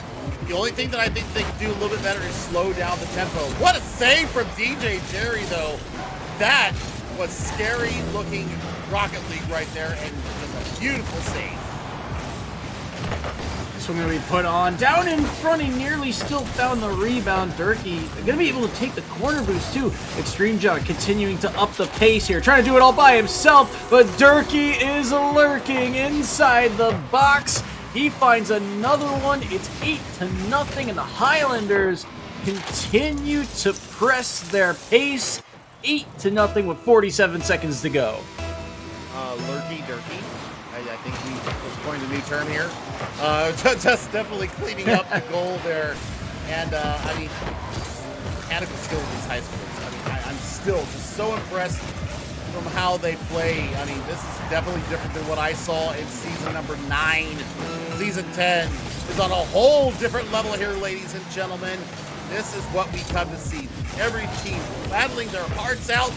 Bacon is definitely trying to get that goal that they have been denied so far in the first 9 minutes and 45 seconds. Short time remaining here in game number 2, which will be going to the Highlanders. They keep their perfect record alive here. Like you said, they've been 3-0 in just about everybody. And they might have another. That one would have gone in, given them a few more seconds, but the Lake Whales did not care. They are up big in the second game. They are up 2-0 in the series, and they are once again on match point. Look at the scores, though, Zoe. I mean, it's not one person doing all the work, and it's selfless Rocket League. That's the difference between these two teams right now. It's selfless play. They're setting each other up for success. They are understanding where they're going with these balls, and the intent behind the touches that they have is on a different level. Now I want to see, if I'm greedy, I want to see Hamilton versus Lake Whales, because that would just be a heck of a series, would it not, my friend? Oh, it would absolutely be. And what's interesting, too, is you're seeing a different style, too, of these two teams, right? Hamilton, it felt like the chemistry was on point, but also just the mechanical display. What you're seeing here from the Highlanders is that they aren't afraid to take every inch of space. I mean, you're seeing the distance that they're putting on with a couple of these shots, where they're pre-jumping from, where they are air dribbling from. They're doing it from their own half of the field. That's how confident they are that they're able to put a lot of these shots on net. Look at Ian, for example. That, fifth goal, I believe it was, or so, around the defender. That starts with him picking up just, I think, a pad or two to help increase the amount of boost he had for that air dribble in the first place, way back in his own half of the field. The Highlanders, the ability to stretch the field and transition from defense to offense is so staggering, and it's so threatening as Ian is striking first again to give them the lead. I mean, what else can you say? There's the selfless pass right there. Better angle. That's just pure Rocket League 101. It's pure mechanics. It's football at its finest. You find a better lane to had a shot come from, and you see it. And Sagan has really put the team on his back. I'd love the work out of this player. I'd love to see, up against a different team, how that would go down. But the backline rotations are really letting down Mount Juliet right now. They're not seeing the same speed of the game here from the Highlanders. So that's the big difference right now, is their game time recognition. It is like running at 120 beats per minute for the Highlanders. We're running about 80 for the Golden Bears. The vision, too, from the Highlanders to find those angles that they are finding. Durkee's pass down in for Ian was incredible to watch. Wolfix, actually, that pinch beneficial, but he cuts off his teammate in rotation, and Durkee sees the lane, but Sagan gets back in time. Now, trying to work his way through this corner, rolls out mid, chipped over top of one. Ian looking for a play off the backboard, won't be able to find one, gets kept to the outside. Oh, Extreme John might have just played his teammate there, thought it was going to be a pass, and then swiped it away from him, so that one will go by the wayside, and now a chance for the Bears to get their offense going. They roll this one up the wall, but it's denied once again. Extreme John can't get the backflip. Open net there for a moment, but Ian is along the backboard to ensure that no goal can be found for the side of Mount Juliet. Now a chance here. EJ Jerry to punch that one back into the blue half. Durkee up the wall. Flip, won't be able to find it, but it gets caught by Extreme John. There's a flip, could not catch it in time, but Ian is still there on cleanup duty. It's 3-0. Soy, did you see that sequence of events like I saw it? It was a pass to a hood dribble. They get the shot off, no dice there. Ian there in the rotation, picks it up cleanly, goes against the run of play. That is 3 on the board. And all 3 members of Mount Juliet's defense caught watching is here. They can do nothing about the power of the shot. Extreme John finds another, and the passing plays, the passing lanes are there, and they are being exploited. 4-0. The Highlanders on a roll here with 3-12 separating them from another victory and possibly perfect chance, or a chance at a perfect season. I mean, the golden season is definitely on display right now. It's definitely attainable for this Highlander side. Still, Mount Juliet has not given up, and I got to give full credit to them. They are still fighting hard as they can. Maybe a shot on goal, and that's a nice play there. Sagan not able to get the ball down. It goes high, but they're still putting all their effort into this. I love to see this tenaciousness of these Golden Bears. You guys got it. Get on the board. I want to see it. What a read from Durkee. Again, outside the box this time. Extreme John, what a pinch read. Just knows he's got nothing in the tank and still finds the angle to get that one across. And Durkee, turning after looking for possibly a boost steal, is there on the outer post to punch that one in. We approach halftime here in this game, and that's an awkward spot. Durkee can't find the angle. Ian, a lot of boost here. Looking for Extreme John. Put it too far behind him. He's still able to get back to it. Takes the mid boost as well and got it over top of that first defender. That's a back pass. It ends up being from DJ Jerry. And a chance here for Durkee in front. Gonna get denied. Extreme John can't find the shot. It's kicked back to him. Air dribble attempt number 3. Got the flip reset, but he cannot put it on. He's denied by Sagan. And the Mount Juliet Bears, I should say, escaped that opportunity, but they are short on time here in this series. Short on time and short on answers to what the Highlanders are bringing here. They understood the assignment. I don't know if Mount Juliet got the answers to the quiz or not, because this is one-way traffic still. They have been putting on a pretty good performance. I mean, it's not as high scoring as we saw some other teams go in there. The saves are good. The rotation's starting to clean up a lot better, too. Nice flip reset there from Sagan. Trying to get more pressure in on the goal. Back pass going the other way. Wolfix, what are you going to be able to do here, my friend? The answer was not much. Had no boost in the tank. What an angle! And Sagan got back in time. What a shot and what a better save on the side of Mount Juliet. Now they're trying to find a way to counterattack here. Extreme John, that's an unsafe touch down in front. Ian corrals that ball, calmly and is able to get that one down into the orange. Half Durkee air dribble. What else could it be but a goal? 6-0. Durkee's control is just so clean off the wall, and the air dribble to top it off. That's just beauty. It's beauty. Mechanical skill will get you very far in this game, and the Highlanders have it in spades. 50 seconds here. They find the pinch off the ceiling, not on target. Sakin will be able to take the corner boost, but he gets demoed, and so all that boost comes off the board, and he's got to go back to defense already. DJ Jerry can't get 2 blocks there. Took 2 swipes at it, still couldn't fork that ball off the hood of the offensive player's car, but they will find one for the road. Sakin puts one in with 31 seconds to go. Beautiful touch there. Goes outside of the trailing end and gets the beautiful touch there to solidify the goal. Finally on the board. I know it may be too little too late, but still, that's got to feel good. Scoring on one of the juggernauts now of this EGFH league. This group number 1, and they've got another juggernaut. They've got another Cerebus here, guarding the gates to the regional qualifiers, and the Highlanders are looking so good. What a save from DJ Jerry there. That was goal bound for sure. Will it be the Brazil? Yes, it will. Ian gets there in time, and the Highlanders are up 7-1. What an angle he finds, reads the post, and just like that, the Highlanders, they will get the sweep, get the brooms out, and they are one, I believe, game away from the perfect regular season round robin play, and what a way to cap it off here today. Absolutely. I mean, they are one game away from the golden season.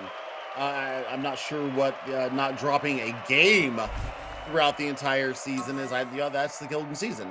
Not dropping a game whatsoever. So 3 more games to get themselves 9-0 if they actually have another game left. I don't know if there's buys in this league for this year. There weren't any last year, so I do believe that they have one more game to go, but a 3-0 victory will see them solidify that golden season. I have not seen one of those yet. So, I mean, this could be really a pinnacle of perfection here in the EGFH. My goodness, Florida definitely coming out and representing today. Mount Juliet, nothing to hang their hats on. They just ran into one of those bulldozers that had a lot of fuel in the tank and a lot to prove. In Mount Juliet, you saw again glimpses of potential. Their defense was able to hang strong for a decent amount of time, but you can only buy yourself so much time, and you got to be able to capitalize on the chances that you're given. And Lakewood absolutely able to do so in this series, and such beautiful control too. Durkee and Ian in particular just had so many golden opportunities. Extreme John, the number of solo plays he was able to pull off just because of the passing lanes that he was able to find were incredible to watch. It all came together, and Lake Wales Highlanders got the sweep, and we will get the chance to speak with one of them in a short minute. We'll get that interview set up after a short intermission to wrap up our day. Don't go anywhere. We'll be right back. Called out your name, but there was no answer.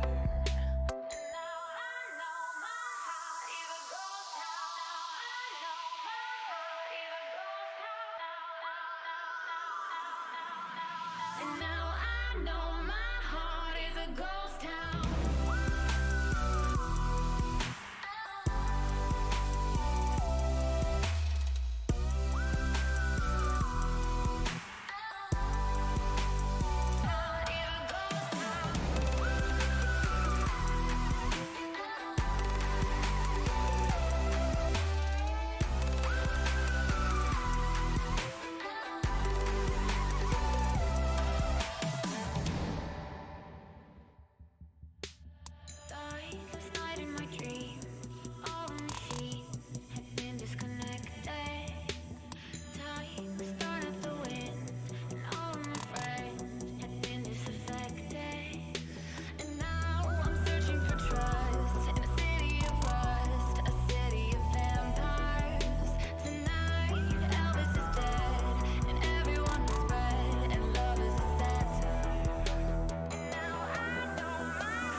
I'm the only one alive who get me to the other side.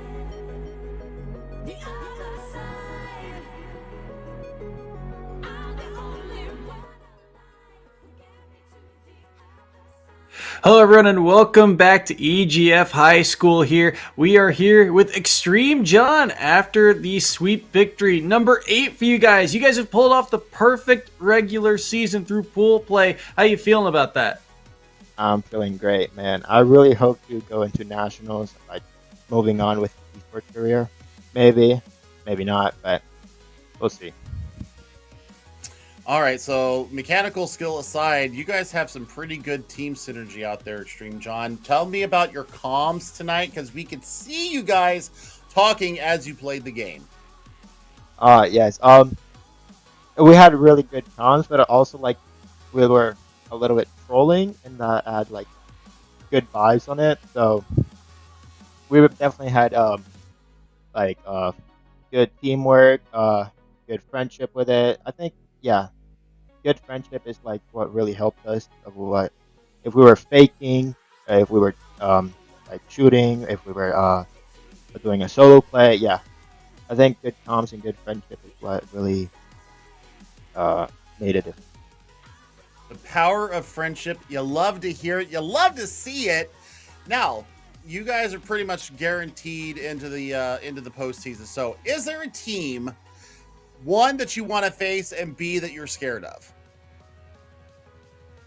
Um, I haven't looked at other teams, but like if there's at least a team that is like Grand Champ or above, I would love to face them. Like I'm not trying to say they're bad, but like that I want some competition. Hmm. Like I'm still looking for for something in this esports. All right. So Hamilton is a team that is absolutely destroying in another group right now. They are sitting on 5-0 right now as of tonight. They still have a couple more games to play. What are you guys looking forward to the postseason? What are you guys hoping to get out of it? You said that you really want to get to the national championships. Where do you think you're going to place? Should you be able to get out of the regionals? I think so. With my team, Ian and Durkee, I think we will really win that regionals, move up nationals. I really want to win, and we're going to win. Yeah, I There like we the go. confidence. I like the confidence. So I've got some kind of fun questions for you. So you guys, actually, here's a good starter. How long have you and Ian and company have? How long have you three been playing together for? Since the regular season, or even before? Since the regular season, Durkee introduced me to the high school club, esports clubs. And I'm like, hey, let's check it out. Let's see how it goes. I'm really good at Rocket League. Let's see how it is. And then he introduced me to Ian, and then we just kind of got along on the way. So yeah. So, of the three of you this week, who do you think is the most improved player throughout the regular season on your team? Hmm. I would say in our team or like other. Your team in Oh, particular. Oh, what's the name? Turkey. Yeah, Yeah. let's go Turkey.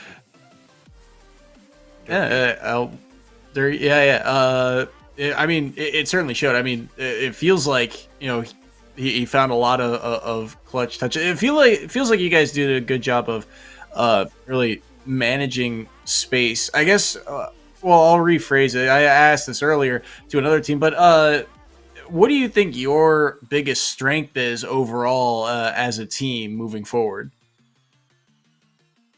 biggest strength. Definitely mechanics. You can see that a lot in the games. And the comms, they're good, but not just quite good because we were double committing, even triple committing as you saw in the game. So comms is definitely a thing we need to work on. It's something to take moving forward. But once again, congratulations to you guys. You guys, that perfect season is really something to be proud of, and we can't wait to see you guys move forward into the postseason. But while you're here with us, is there anything that you would like to say? Anyone you would like to shout out? Where the microphone is yours. Mm. Um, Big thanks to my friend Turkey. Yeah, helped me out. He's the guy who got me into the club, and then if I met, I wouldn't be here. And then Ian is good. Yeah. And then of course the coach, big thanks to him. Yeah, that's about it. And Yeah. Well, yeah, no, absolutely. Thank you once again for joining us, Extreme John, and yeah, we'll see you in the postseason. All right, and that just about wraps it up for us here at EGF High School. It's been a wild ride. It's been a long day, and we've had some real Extreme John type of plays. It's been fun to watch. Jeff Billy, I mean, what a way to wrap up the regular season. I mean, it's been a fantastic season. Everybody's got to get their games done by Sunday. Please make sure you get your games done by Sunday. And I would be remiss if I did not thank Intel for sponsoring us this season. Big shout out to them supporting high school esports. But for myself and Soy, that's going to do it for us here. Season 10 regular season is done, dusted, in the books. We will see you in the regional qualifiers in a couple of weeks.